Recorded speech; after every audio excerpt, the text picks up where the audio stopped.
Why is it so difficult to rent in Madrid in 2024, especially if you're an expat?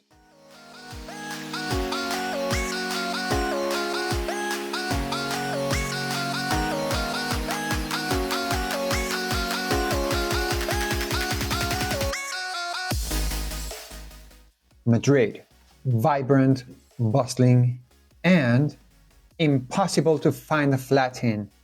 Renting in Spain's capital has always been a challenge, but in 2024 is on a whole new level. And if you're an expat, well, you're up against a mountain of extra hurdles. In today's video, we're diving into why rental market in Madrid is so tight, especially for newcomers. Let's start by setting the stage. Spain, like much of Europe, is grappling with a housing crisis. The demand for rentals is soaring, yet the supply is not keeping up. And while Madrid is known for its beautiful apartments and lively neighborhoods, many of these homes are simply out of reach. To understand what's driving prices so high, we need to look at the basics: supply and demand. For years, Spain has struggled to build enough affordable housing, and construction rates have not kept pace with population growth. Some experts say that we need to double the rate of new builds just to balance the demand, but others argue that building more homes is not just the only answer. Spain already has nearly 4 million empty properties, with over 300,000 of them in major cities. From this perspective, we should prioritize policies like taxing vacant properties or expropriating the use of those held by big players such as investment firms or banks for social rentals. Now, what has been the government's response until now?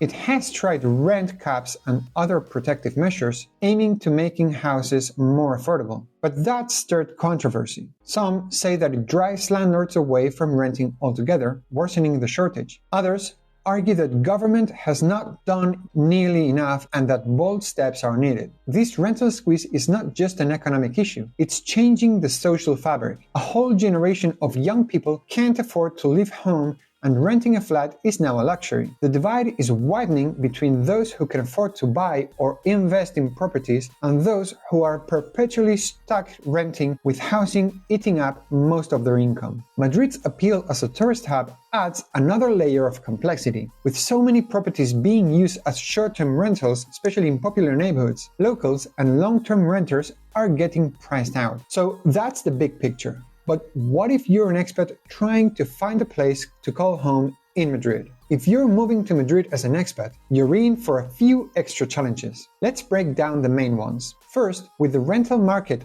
already competitive, landlords can afford to be picky. Many require tenants to have a year of Spanish work history at least, something that, of course, most expats don't have right away. And if you're a digital nomad or an entrepreneur, it's even harder, since landlords worry mainly about income consistency. On top of that, expats often have tight timelines. Whether it's a start date for a new job or a visa deadline, you might only have a couple of months at the most to find a flat. This makes the process more stressful, especially if you're already paying for a temporary housing like a hotel or an Airbnb. Then there's the language barrier, of course. Many landlords and agents only speak Spanish, and negotiations can get tricky if you're not fluent. This can lead to misunderstanding, miscommunication, and ultimately missed opportunities. And let's not forget Spanish bureaucracy. If you need documents like an NIE or a visa, start early. The process can be painfully slow, and without these,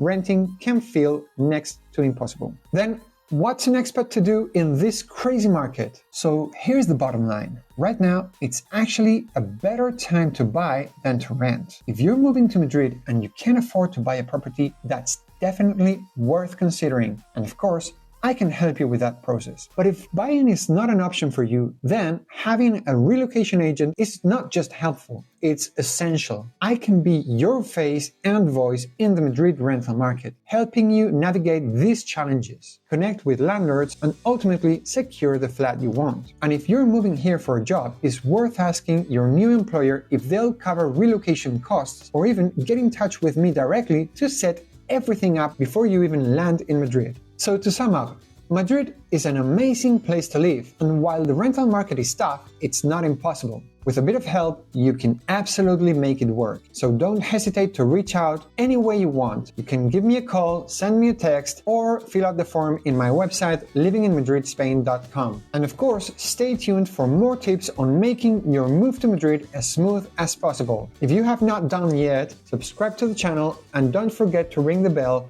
to get all notifications from my upcoming videos. Until the next one, hasta la próxima!